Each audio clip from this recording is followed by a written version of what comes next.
നാമത്തിന് മഹത്വം ഉണ്ടായിരിക്കട്ടെ. നമ്മൾ ഇന്ന് കേൾക്കാൻ പോകുന്ന ക്ലാസ് വചനം നമ്മെ സുഖപ്പെടുത്തുന്നു. സങ്കീർത്തനം 107:20. അവിടുന്ന് തന്റെ വചനം വായിച്ച് അവരെ സൗഖ്യമാക്കി, വിനാശത്തിൽ നിന്ന് വിടുവിച്ചു. വചനമാണ് നമുക്ക് സൗഖ്യം നൽകുന്നത്. വചനത്തിലൂടെ അല്ലാതെ ഒരു സൗഖ്യവും ഇല്ല. അതുപോലെ വിനാശത്തിൽ നിന്ന് നമ്മളെ വിടുവിക്കും. രണ്ട് കാര്യങ്ങൾ വചനം ഇവിടെ ചെയ്യുന്നു. എന്തൊക്കെയാ? വചനം അയച്ച് അവരെ അങ്ങ് സുഖപ്പെടുത്തി. രണ്ടാമത്, വിനാശത്തിൽ നിന്ന് വിടുവിക്കും. വലിയ തകർച്ചകളിൽ നിന്ന്, കഷ്ടങ്ങളിൽ നിന്ന്, പ്രശ്നങ്ങളിൽ നിന്ന് അവരെ ദൈവം എന്ത് ചെയ്തു? വിടുവിച്ചു. അപ്പൊ വചനത്തിന് വലിയ ശക്തി ഉണ്ട്. ഏത് വിഷശക്തിയെയും ബന്ധിക്കുവാൻ എന്തിനു കഴിയും? വചനത്തിന് കഴിയും. പിശാച് വിട്ടുപോകട്ടെ എന്ന് പറഞ്ഞാൽ ആ വചനത്തിലൂടെ പറയുമ്പോൾ പിശാച് എന്ത് ചെയ്യും? വിട്ടു. അതാണ് വചനത്തിന്റെ ശക്തി. ഏത് രോഗിക്കും സൗഖ്യം തരാൻ കഴിയുന്നത് എന്താണ്? ദൈവത്തിന്റെ വചനമാണ്.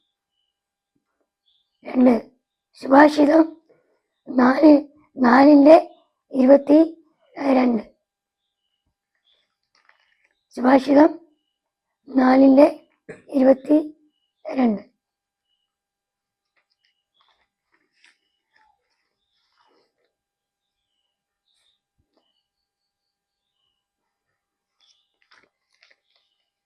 Hallelujah, hallelujah. യേശുവേ നന്ദി, യേശുവേ നന്ദി, യേശുവേ സ്തോത്രം, യേശുവേ ആരാധന, യേശുവേ മഹത്വം. 4:22. സുഭാഷിതം 4:22. എന്തെന്നാൽ അവയെ ഉൾക്കൊള്ളുന്നവന് അവ ജീവനും അവന്റെ ശരീരത്തിന് ഔഷധവുമാണ്.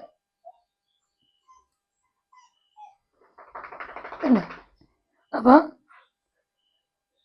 എന്തെന്നാൽ ഈ വചനത്തെ ഉൾക്കൊള്ളുന്ന വ്യക്തിക്ക് എന്താ കിട്ടുന്നത്?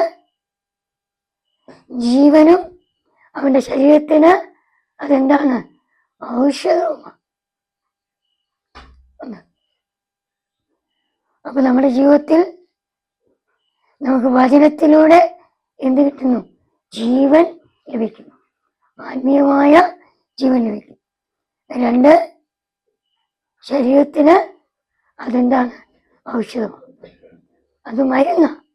വചനം എന്ന് പറയുന്നത് ഒരു ഔഷധമാണ്. വചനം എന്ന് പറയുന്നത് അതൊരു മരുന്ന, അത് സൗഖ്യമാണ്. അപ്പൊ വചനത്തിലൂടെ മനുഷ്യന് എന്ത് കിട്ടുന്നു? സൗഖ്യം കിട്ടുന്നു. അതാ നമുക്കിന്ന് മനസ്സിലാക്കാൻ സാധിക്കുന്നത്. ജ്ഞാനത്തിന്റെ പുസ്തകം 16-ാം അധ്യായം 22-ാം വാക്യം. മരുന്നോ ലേപന ഔഷധമല്ല എന്നെ സുഖപ്പെടുത്തിയത്, അവിടുത്തെ വചനമാണ്. ജ്ഞാനം 16:12. കർത്താവേ, മരുന്നോ ലേപന ഔഷധമല്ല എല്ലാവരെയും സുഖപ്പെടുന്ന അങ്ങനെ വചനമാണ് എന്നെ സുഖപ്പെടുത്തി. കണ്ടോ? ഔഷധം എന്ന് പറഞ്ഞാൽ എന്താ? വചനമാണ്. മരുന്നോ ലേപന ഔഷധമല്ല എന്നെ സുഖപ്പെടുത്തിയത്. പിന്നെന്താണ്? അവിടുത്തെ വചനം. വചനത്തിലുള്ള ഏത് രോഗിക്കും എന്ത് കിട്ടുന്നത്? സൗഖ്യം. പത്രോസിന്റെ അമ്മയുടെ പനിയെ ദൈവം ശാസിച്ചു. തന്റെ വചനം അയച്ച് ശാസിച്ചു. ആ നിമിഷം പത്രോസിന്റെ അമ്മയുടെ പനി എന്ത് ചെയ്യുന്നു? വിട്ടു. അപ്പൊ നമ്മുടെ ജീവിതത്തിൽ ഏത് രോഗം ആയിക്കോട്ടെ, കുഷ്ഠരോഗമായിക്കോട്ടെ, ക്യാൻസർ രോഗമായിട്ട്, ആട്ടിന് പ്രബലമാട്ടെ, തളവാദം വന്ന് കിടക്കട്ടെ. വചനം വായിക്കുമ്പോൾ നമ്മൾ എന്ത് ചെയ്യും? ചാടി. ചിലർ ദേഹത്ത് അലർജി രോഗം വരും. അത് വചനം വായിച്ച് പ്രാർത്ഥന ചെയ്യുമ്പോൾ ആ ചൊറിച്ചില് മാറും. ചിലർക്ക് പലരോടും ക്ഷമിക്കാനുള്ള അവസ്ഥകൾ ഉള്ളപ്പോഴാണ് അങ്ങനെ വരുന്നത്. അപ്പോ ക്ഷമിച്ചു കഴിഞ്ഞപ്പോൾ അവിടെ എന്ത് കിട്ടി? സൗഖ്യം കിട്ടി. വീണ്ടും യോഹന്നാൻ 6:63. ആത്മാവാണ് ജീവൻ നൽകുന്നത്, ശരീരം ഒന്നിനും ഉപകരിക്കുന്നില്ല. നിങ്ങളോട് ഞാൻ പറഞ്ഞ വാക്കുകൾ ആത്മാവും ജീവനുമാണ്. കണ്ടോ? ആത്മാവാണ് ഒരു മനുഷ്യന് എന്ത് നൽകുന്നത്? ജീവൻ നൽകുന്നത്. നമ്മളെ ജീവിപ്പിക്കുന്നത് ആരാണ്? ആത്മാവ്. ശരീരം ഒന്നിനും വരും. ഈ ശരീരം ഒന്നിനും കൊള്ളത്തില്ല.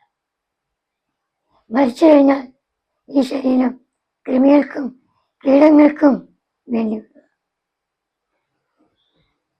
അതുകൊണ്ടാണ് ദൈവം പറഞ്ഞത് ശരീരം ഒന്നിനും ഉപകരിക്കുന്നില്ല. നിങ്ങളോട് ഞാൻ പറഞ്ഞ വാക്കുകൾ എന്താ? ഈ വാക്കെന്ന് പറഞ്ഞാൽ വചനം. അതെന്താണ്? ആത്മാവും ജീവനുമാണ്. ആത്മാവും ജീവനും. അപ്പൊ നമുക്ക് ആത്മാവിനെ നൽകി, പരിശുദ്ധാത്മാവിനെ നൽകി ജീവൻ നൽകുന്നത് ആരാണ്? വചനമാണ്. റോമാലേഖനം 1:16. റോമർ 1:16. സുവിശേഷത്തെ പറ്റി ഞാൻ ലക്ഷിക്കുന്നില്ല, എന്നാൽ വിശ്വസിക്കുന്ന ഏവർക്കും, ആദ്യം യഹൂദർക്കും പിന്നീട് ഗ്രീക്കുകാർക്കും, അത് രക്ഷയിലേക്ക് നയിക്കുന്ന ദൈവത്തിന്റെ ശക്തി. അപ്പൊ വചനം യഹൂദനെന്നോ ഗ്രീക്കുകാരനെന്നോ വ്യത്യാസമില്ല. അത് നമ്മെ രക്ഷയിലേക്ക് നയിക്കുന്ന ദൈവത്തിന്റെ ശക്തിയാണ്. ദൈവശക്തിയാണ് എന്ന് വചനം. ചെറുമേൽ പുസ്തകത്തില് പറയുന്നുണ്ട്, ദൈവത്തിന്റെ വചനം കൂടെ പോലെയാണ്, അത് പാറയെ പിളർക്കുന്ന അഗ്നിയാണ്. അപ്പൊ ദൈവവചനം എന്താണ്? അഗ്നിയാണ്. വചനം അഗ്നിയാണ്. അത് പാറയെ തകർക്കുന്ന കൂടം. കൂടം കൊണ്ട് പാറയെ അടിക്കുമ്പോൾ, ദൈവവചനം കൊണ്ട് പാറയെ അടിക്കുമ്പോൾ അതെന്ത് ചെയ്യുന്നു? പിളരുന്നു. എന്നാൽ നമ്മുടെ ഹൃദയത്തിൽ വചനം വരുമ്പോൾ ഏത് കഠിന ഹൃദയവും എന്ത് ചെയ്യും? മെഴുകുപോലെ വിൽക്കും. അതാ നമ്മളിന്ന് മനസ്സിലാക്കുന്നത്. അപ്പൊ വചനത്തിന് വലിയ എന്തുണ്ട്? ശക്തി ഉണ്ട്. അപ്പൊ വചനത്തിന്റെ ശക്തിയിലൂടെ നമുക്ക് സൗഖ്യം ലഭിക്കുന്നു. സങ്കീർത്തനം 41:3.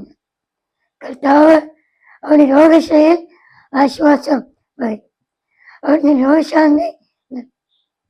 അപ്പൊ കർത്താവ് ഒരു മനുഷ്യന് രോഗശൈലിയിൽ അവൻ എന്ത് കൊടുക്കുന്നു? സൗഖ്യം പറയും, ആശ്വാസം പറയും. അവിടുന്ന് അവന് രോഗശാന്തി. അപ്പൊ രോഗശാന്തി നൽകുന്ന എങ്ങനാ? വചനമായി. ഒരു മനുഷ്യനെ സുഖപ്പെടുന്നത് വചനമായി. അപ്പോൾ ഇന്ന് വചനം നമ്മുടെ ജീവിതത്തിൽ വന്ന് എന്ത് ചെയ്യുന്നു? ക്രിയ ചെയ്യും. വചനത്തിന് വലിയ എന്തുണ്ട്? ശക്തി ഉണ്ട്. അതുകൊണ്ട് എന്നെ കേൾക്കുന്ന പ്രിയ ദൈവത്തിന്റെ മക്കളെ, വചനത്താലും ആത്മാവിനാലും നമ്മൾ ഓരോരുത്തരും എന്ത് ചെയ്യണം എന്നറിയണം. യോഹന്നാൻ 17:17 അവരെ അങ്ങ് സത്യത്താൽ വിശുദ്ധീകരിക്കണം, അവിടുത്തെ വചനമാണ് സത്യം. കണ്ടേ, അവരെ അല്ല ദൈവ മക്കളെ എന്ത് ചെയ്യണം? സത്യത്തിന്റെ വചനത്താൽ അവരെന്ത് ചെയ്യണം? ശുദ്ധീകരിക്കണം. അവരുടെ വചനമാണ് സത്യം. വചനം എല്ലാത്തിന്റെ അടിസ്ഥാനം.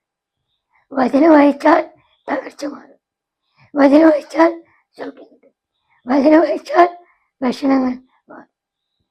നമ്മുടെ ജീവിതത്തിലെ വചനം വായിക്കുമ്പോൾ സാമ്പത്തിക ഭക്ഷണങ്ങൾ മാറും. വചനം പറഞ്ഞ് പ്രാർത്ഥിക്കുമ്പോൾ രോഗിക്ക് സൗഖ്യം ലഭിക്കും.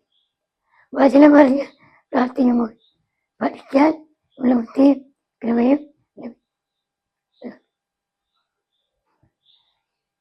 അതുകൊണ്ട് ഒരു ദൈവത്തിന്റെ മക്കളെ, വചനമാണ് നമ്മെ സുഖപ്പെടുന്നുള്ള ക്ലാസ് നമ്മളെ കിട്ടും.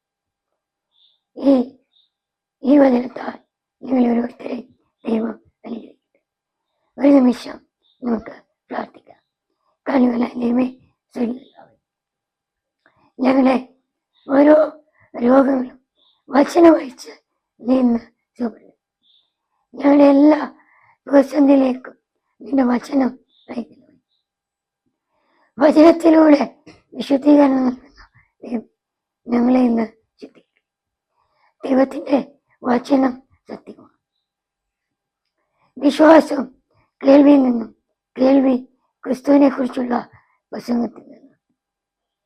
വചനം കേൾക്കുമ്പോഴാണ് മറ്റുള്ളവര് മാനസാന്തരപ്പെടുന്നു. ഈ വചനം പ്രസംഗിക്കുന്നില്ലെങ്കിൽ മറ്റുള്ളവർക്ക് എന്തുണ്ടാകുന്നില്ല? മാനസാന്തരം ഉണ്ടാകും.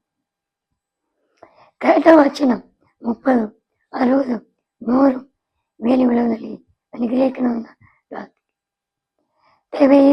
ഈ യൂട്യൂബ് ചാനൽ കാണുന്ന എല്ലാ മക്കളെയും, എല്ലാ കുടുംബങ്ങളെയും അനുഗ്രഹിക്കും.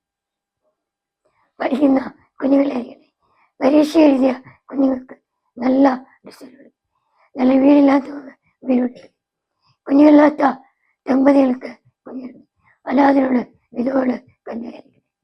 എല്ലാ വൈദികരെയും, സിസ്റ്റേഴ്സിനെയും എല്ലാം അനുഗ്രഹിക്കും. മാർപ്പാവയുടെ ആത്മാവിന് നിശാന്തി കൊടുക്കണം. നല്ല വിശുദ്ധനാക്കി മാപ്പാവയെ മാറ്റി. എല്ലാ സഭാ പിതാക്കന്മാരെ അനുഗ്രഹിക്കും, സിസ്റ്റേഴ്സിനെ അനുഗ്രഹിക്കും. ദൈവമേ, ഞങ്ങളുടെ കുടുംബങ്ങളിൽ രോഗികളായി കഴിയുന്നവർക്ക് സൗഖ്യം, ആശുപത്രിയിൽ രോഗികളായി കിടക്കുന്നവർക്ക് സൗഖ്യം. ദൈവം എല്ലാ വിഷയങ്ങളും നിന്റെ കരങ്ങളിൽ സമർപ്പിച്ച് പ്രാർത്ഥിക്കും. ഞാൻ പ്രാർത്ഥന ശ്രദ്ധിച്ച് കടലായ സ്തോത്രം മാനവും മഹത്വവും എടുക്കുന്നത് യേശുവിൻ്റെ ധന്യമുള്ള നാമത്തന്നെ. നമുക്കൊരു നിമിഷം ദൈവത്തെ ഒന്ന് സ്തുതിക്കാം. യേശുവേ നന്ദി, യേശുവേ hallelujah, hallelujah, hallelujah, hallelujah, hallelujah. ദൈവമഹത്വം ദൈവം ഞങ്ങളെ കുടുംബങ്ങളിൽ വെളിപ്പെടുത്തുന്നു. യേശുവേ നന്ദി, യേശുവേ. സകല ബന്ധനങ്ങൾ, കെട്ടുകൾ, ശവങ്ങൾ, ശവദോഷങ്ങൾ എല്ലാം വിട്ടുപോട്ടെ. യേശുവേ നന്ദി, യേശുവേ ഹല്ലേലൂയ, ഹല്ലേലൂയ, ഹല്ലേലൂയ. യേശുവേ നന്ദി. ഒരിക്കലൂടെ ദൈവനാമം മാറ്റപ്പെട്ടു.